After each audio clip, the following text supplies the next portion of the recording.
peut être excité et émettre un photon gamma, justifier l'existence de gamma et écrire l'équation de son émission.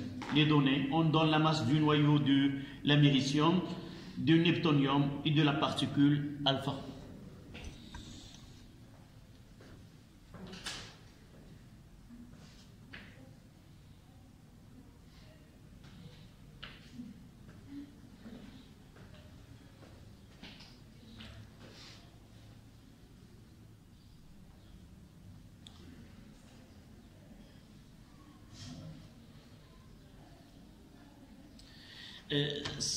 Dans notre cas, ça ne veut pas dire qu'on va utiliser toutes les données.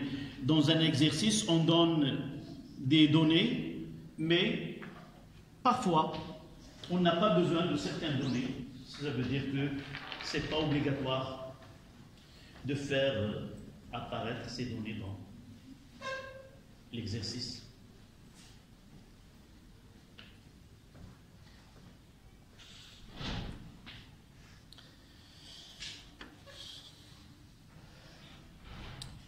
Je vais essayer de mettre ces exercices. C'est une série où il y a 18 pages. Tous sont des exercices sur la physique nucléaire et on traitera. Une partie sera traitée avec vous et une partie sera traitée avec l'autre groupe. Et d'autres exercices, ils vont rester. Essayez de les travailler. Vous pouvez soit en classe me dire vérifier ce que vous avez fait, soit par n'importe quel moyen, essayer de faire, je peux les corriger, soit en classe, soit par groupe, dans un groupe donné. Oui, le temps, Inch'Allah, fléchir. D'accord.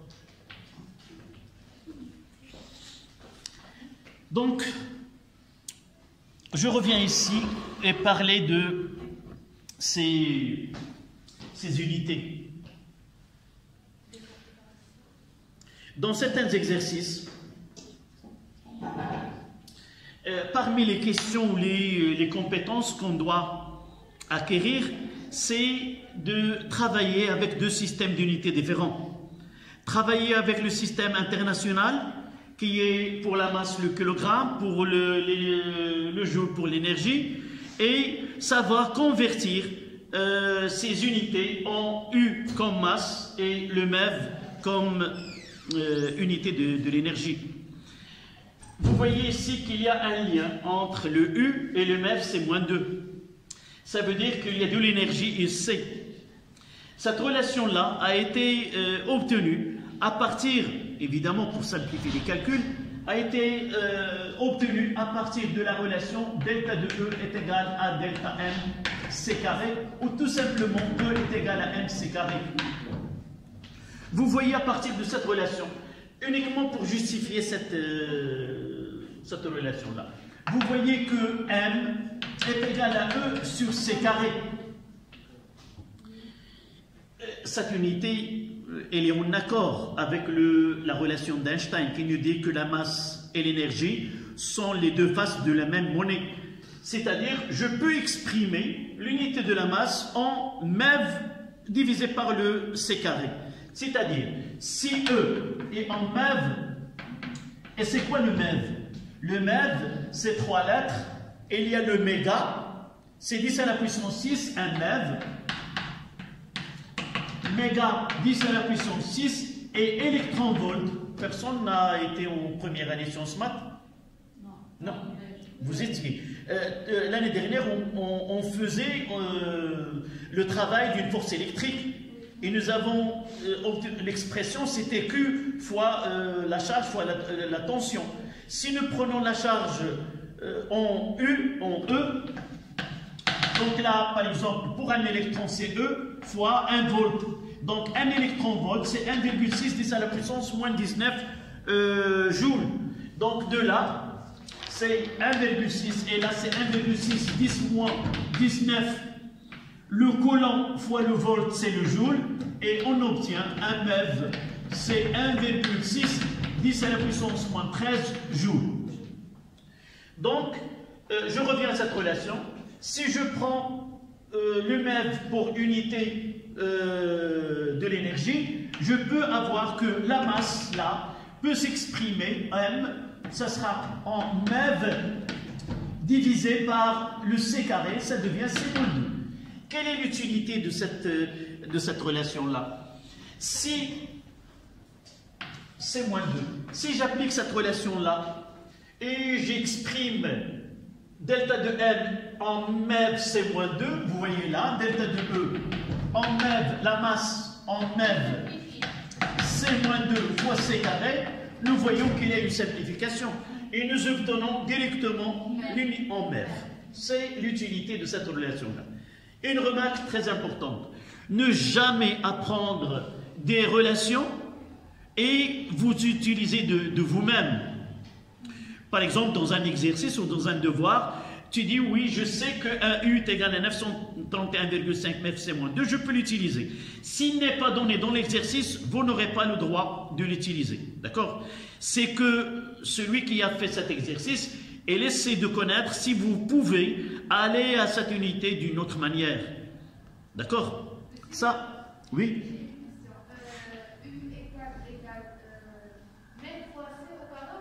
Non, c'est moins 2. Non, si tu regardes là, si j'exprime là en MeV, je garde le C, ça donne MeV divisé par le carré, mais ça donne C-2. Je change de l'exposant. D'accord? Donc on passe à notre exercice maintenant. Là, il y a le début et la fin. Donc un exercice de... on peut trouver les différentes parties du cours.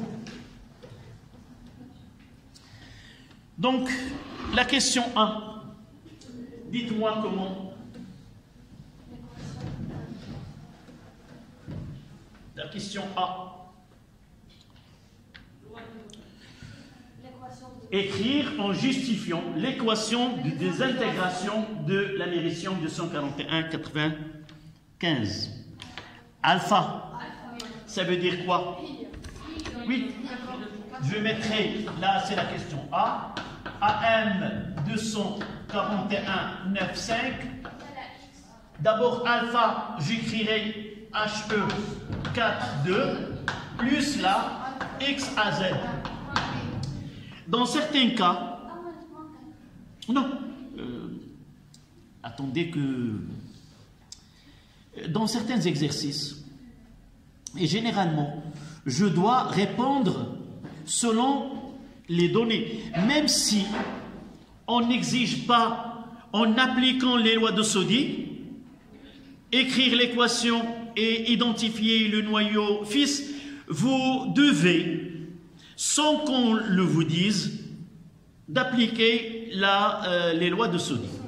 Donc, n'écrivez pas d'une façon directe qu'il s'agit là. Donc, nous avons étudié les lois de Soddy, nous devons les faire apparaître dans nos réponses. Donc, loi de Soddy.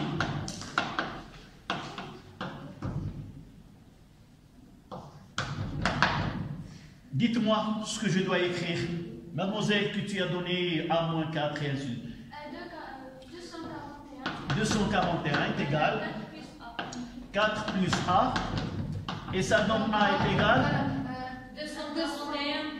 237. C'est 237. 237. Oui. Voilà.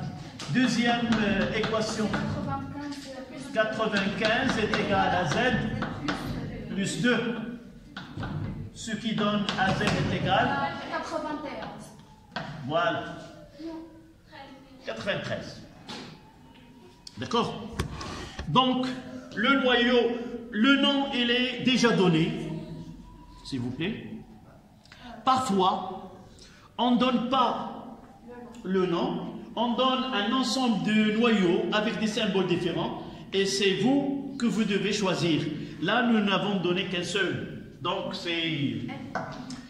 le neptunium, ce X à Z, n'est autre que le neptunium 237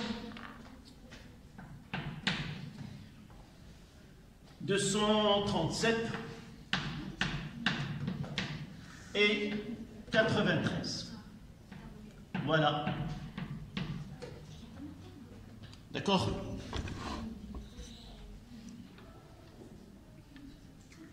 Mademoiselle? Le neptunium. Monsieur, Oui. le samedi, on a deux examens. Alors, Comment? Puis on aura deux examens. Alors, Le on contrôle. peut pas- Le contrôle des maths et le contrôle de SS. Quand est-ce que? Le le samedi. samedi, Le samedi, ils m'ont dit que un groupe, Il va. les deux groupes. il va assister et un autre, il ne va pas assister. C'est ça. On va pas assister. Ben, c'est dommage. Toutes les groupes. Non, on a un autre choix. Non, ils m'ont dit qu'ils vont parler de... Vous avez un devoir le samedi de 10h30 à 12h30. D'accord? Vous. Et un autre, Les autres, ça. Les autres n'ont rien. On a discuté. Ils viendront à leur séance de 8h30 à 10h30. D'accord? On verra votre séance quand est-ce qu'on peut chercher à la faire, même si en réalité, c'est pas évidemment. On doit respecter les séances des autres. Donc la question A, c'était l'équation des intégrations. On passe à la question B. Qui peut répondre à cette question? D'abord, exprimer l'énergie de réaction à partir des masses des noyaux. delta M et delta. Donc, pour n'importe quel... là, on parlera, je vais essayer d'intégrer le cours dans cet exercice. Là, on est dans le bilan énergétique d'une transformation nucléaire. C'est-à-dire que, dès le début, nous avons dit que les transformations nucléaires, en réalité, c'est des intégrations ou les autres types de réactions nucléaires, ils dégagent de l'énergie. On passe d'un état moins stable à un état plus stable. Et pour passer de cet état-là, un état plus stable, le système doit dégager de l'énergie, c'est-à-dire donner de l'énergie au milieu extérieur. Cette transformation, nous pouvons la représenter par un schéma, ce qu'on appelle un bilan énergétique. On prendra un axe où il y a E et on partira d'un état où il y a les réactifs. D'accord? N'écrivez pas et suivez-moi s'il vous plaît. Donc, cette transformation qui est une désintégration, nous avons un état initial qui est le noyau de l'américium et un état final qui est qu'on produit la particule alpha et le neptunium. Donc, on mettra, et là il y a une masse, il y a C carré. Donc quoi? Il y a une énergie qui correspond à ce noyau. Donc je mettrai là, c'est l'énergie initiale. Qu'est-ce que j'ai? J'ai AM 241 95. Autant que noyau, dans cet état, il y a de l'énergie qu'on appelle énergie initiale. Il y a une transformation. Il va donner les réactifs. Comment sont les réactifs? Relativement Sont plus stables que... plus stables. C'est-à-dire, quelle est l'énergie du système à l'état final? Plus grande ou plus petite, cette énergie? Plus grande, ça veut dire quoi? Pourquoi l'américium a réalisé cette désintégration? C'est pour être stable. C'est dégager de l'énergie. Donc, pour lui, avant qu'on obtienne l'hélium et le neptunium, il y a plus de l'énergie. Donc, on aura un système plus stable. Donc, on aura un minimum d'énergie relativement à l'américium. Donc, j'aurai là He 4, 2, plus le neptunium 237, 9, 3. Mademoiselle, tu parles trop, relativement.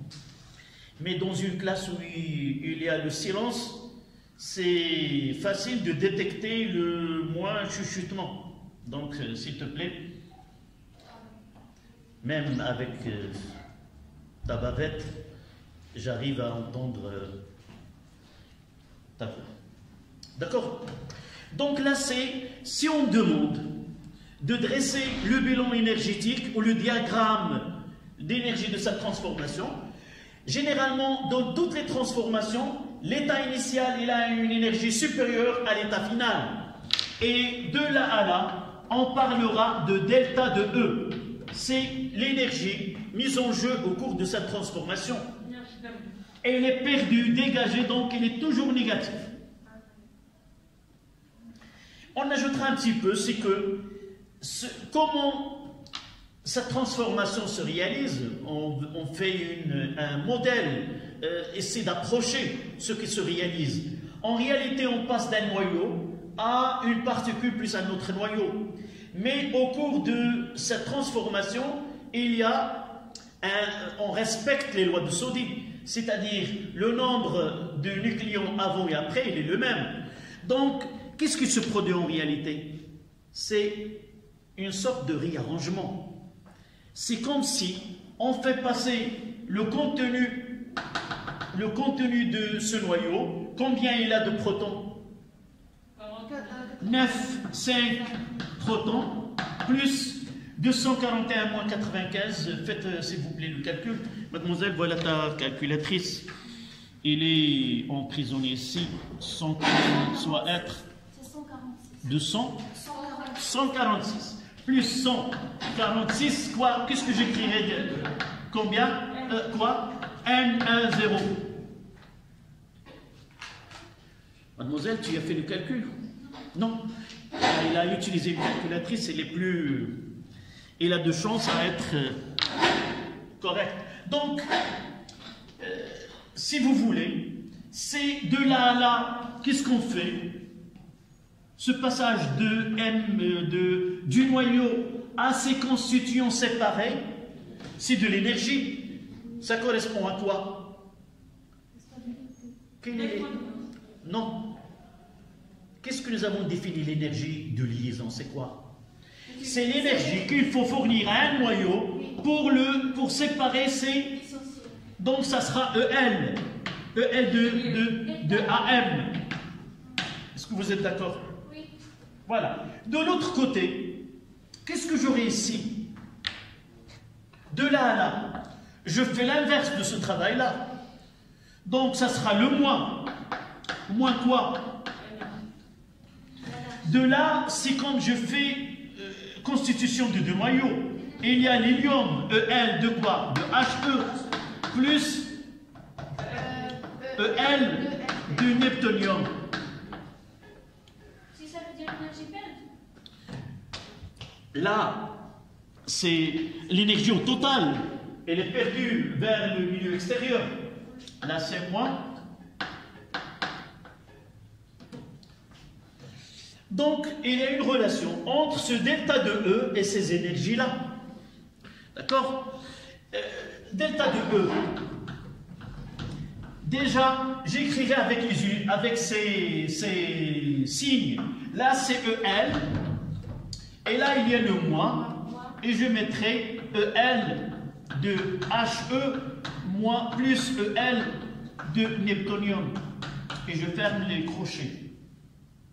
Et là, je vais trouver que là, c'est l'énergie finale. Et si je fais celle-là moins celle-là, c'est négatif. Et en calculant, donc, j'ai là une façon de calculer l'énergie de mise en jeu au cours d'une transformation nucléaire, comme je peux utiliser le défaut de masse. Delta de E, là. Donc je reviens ici. Même si la question n'a pas été utilisée, j'ai essayé de faire apparaître cette relation-là, que delta de E, la question demandée ici, est égale à delta de M C carré. C'est quoi delta de M? Delta, en physique, signifie quoi? Final moins initial. Donc, delta de M dans ce cas-là, ça sera quoi? Vous avez là, c'est M de HE plus M de newtonium moins M de l'amérition.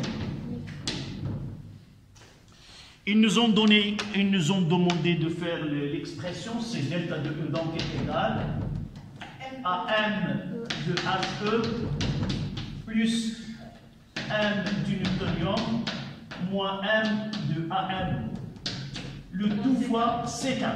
Voilà la question. En réalité, j'ai essayé de redonner ici le cours.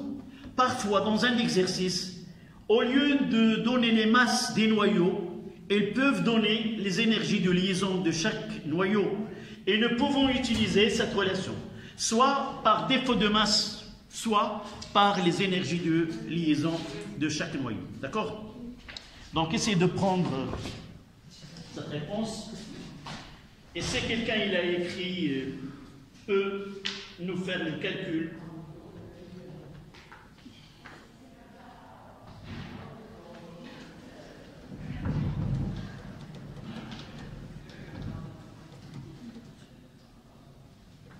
J'ai déjà fait, je pense, dans le groupe WhatsApp, une série d'exercices avec correction. Tu ne l'as pas vu? C'est question en noir et la réponse en rouge. Série d'exercices. Monsieur, on va calculer la masse de l'hélium. Non, c'est donné là. La masse alpha, ils n'ont pas donné hélium, ils ont donné alpha. Parfois, si on vous donne HE, vous allez le mettre dans l'équation. D'accord? Parmi les difficultés là, c'est de savoir que alpha c'est HE42. Oui, combien? Oui, je vais mettre ces valeurs là. C'est 4,00151 plus 236,997 moins 241, Monsieur, c'est moins 5,500. oui, 0,047. Là, vous voyez, ici, je vais mettre U. L'unité c'est U fois C carré. Monsieur, c'est moins 5. Moins 5, donne-moi toutes les valeurs après la virgule. 571. 571. Fois 10 à la puissance 4. Oui, non.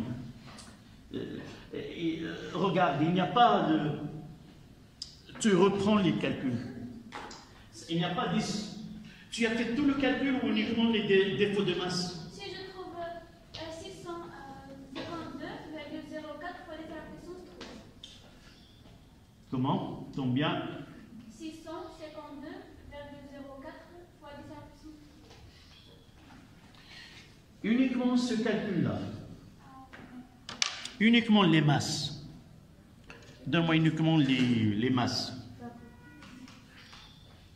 Tu fais 4,00151. Les masses, c'est moins 6,19 fois 10 à la puissance moins 3. Ça, c'est acceptable.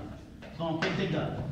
Moins 6. Moins 6, virgule 19 fois 10 à la puissance moins 3. 10 à la puissance moins 3. U fois C carré. On va multiplier par 3 fois... Donc, on va utiliser cette relation-là. Laquelle? Celle-là. 1U, c'est égal à moins 6,19, 10 moins 3 fois 931,5. Et on aura l'unité en mètres. Oui, on simplifie le C carré. Monsieur, c'est moins 5,7659. Est égal, donc delta de feu, moins 5,76 8. Ne donnez pas votre numéro de téléphone. 9 Ça suffit 3. 10 à la puissance. Il n'y a pas 10 à la puissance. Tout simplement, on met. Voilà.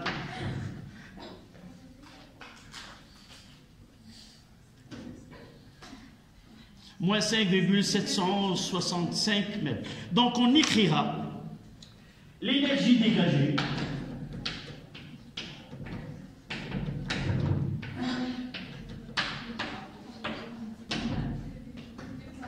E est égal à la valeur absolue de delta de E qui est égale à 5,765 mètres.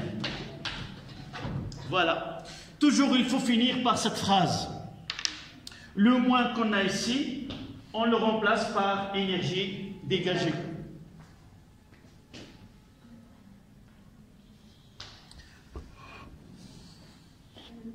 J'espère que nous n'avons pas fait d'erreur de calcul. Non. Non, on verra par la suite. S'il y aurait des remarques à propos des calculs, parfois je trouverai dans les commentaires que certains calculs ne sont pas corrects. C'est l'effet de direct. Oui, j'ai résumé tout. Tout ce qui se passe durant cette séance se met. Vous pouvez, après des années, revenir, s'il reste cette vidéo, et vous essayez de vous identifier dans certaines séances. D'accord? Donc la dernière question. Le noyau le neptunium obtenu peut être excité et émettre un photon gamma. Donc la dernière question, s'il vous plaît.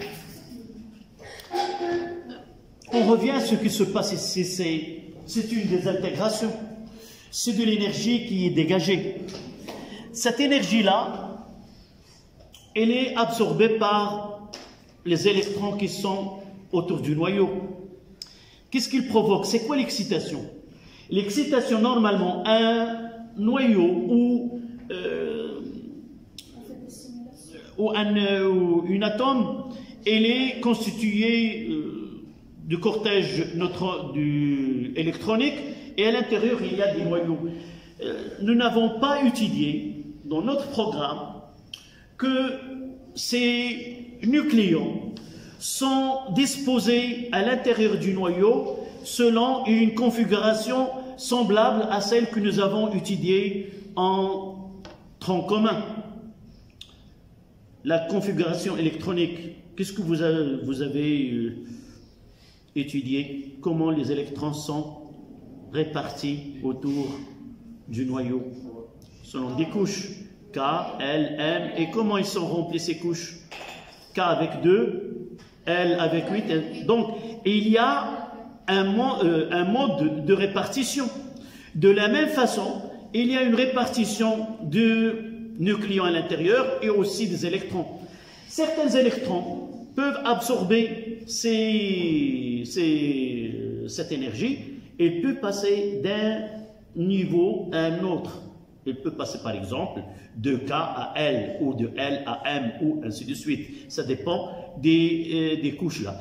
Donc, une fois que ces électrons dépassent ou sortent de leur état fondamental, suite à l'absorption de cette énergie, en revenant, il doit émettre cette énergie absorbée.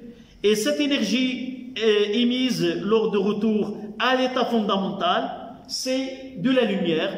Il peut être dans le visible, comme il peut être dans le domaine non visible. Nous avons étudié avant que les ondes électromagnétiques sont réparties selon leur fréquence, et ceux qui sont visibles et ceux qui ne sont pas visibles.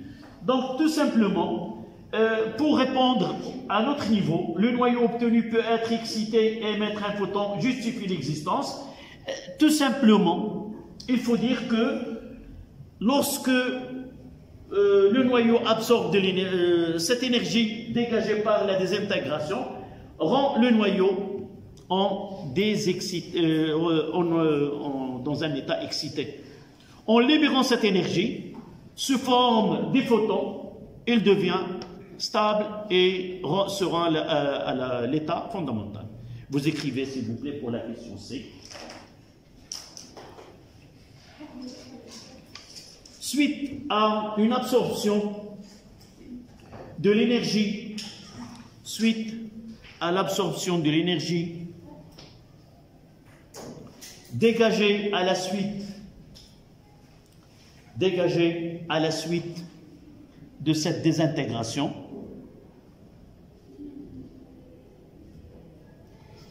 le noyau fils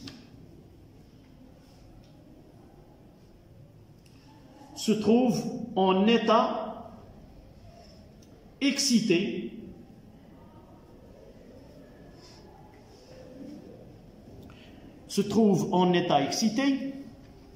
et pour revenir à son état fondamental, elle doit émettre cette énergie sous forme de photons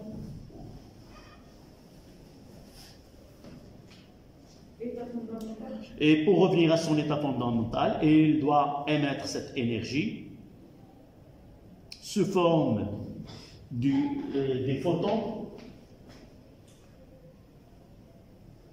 et on écrira dans ce cas-là le newtonium 237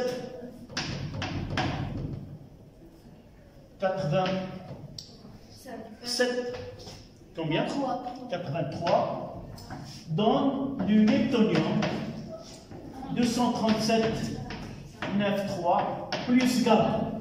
Voilà. C'est quoi ce gamma? C'est uniquement des radiations électromagnétiques où E est égal à H fois nu. Il a une fréquence, là c'est une constante de Planck, qui n'est autre que 6,10 à la puissance moins 34, et nu, c'est la fréquence.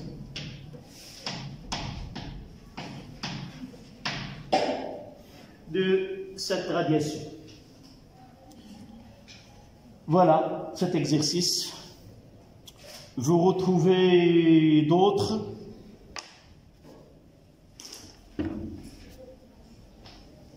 Je les mettrai tout à l'heure dans le groupe WhatsApp et aussi. Comment? J'ai devant moi une série, j'ai dit, c'est des exercices sur la physique nucléaire. Il y a 18 pages. J'ai déjà donné des séries solutionnées. Là, sans solution. Donc, essayez de les faire. Soit vous les présentez en classe avant, vous me dites, voilà, j'ai fait cet exercice, je ferai la correction individuelle. Si vous choisissez certains exercices, on peut les traiter ici en classe. D'accord? Donc, tout à l'heure, je les mettrai. Donc, merci. Donc, le samedi, j'aurai uniquement un groupe qui assistera à la correction de devoirs. C'est vous, c'est pas vous, c'est l'autre. D'accord. Qu'est-ce que je dois partager? Non. D'abord, la première des choses, la note définitive, c'est toi qui tu vas l'écrire. Tu dois assister et comparer ce que tu as fait avec ce que je fais au tableau. Donc, ce n'est pas une bonne idée de la partager. Donc, merci.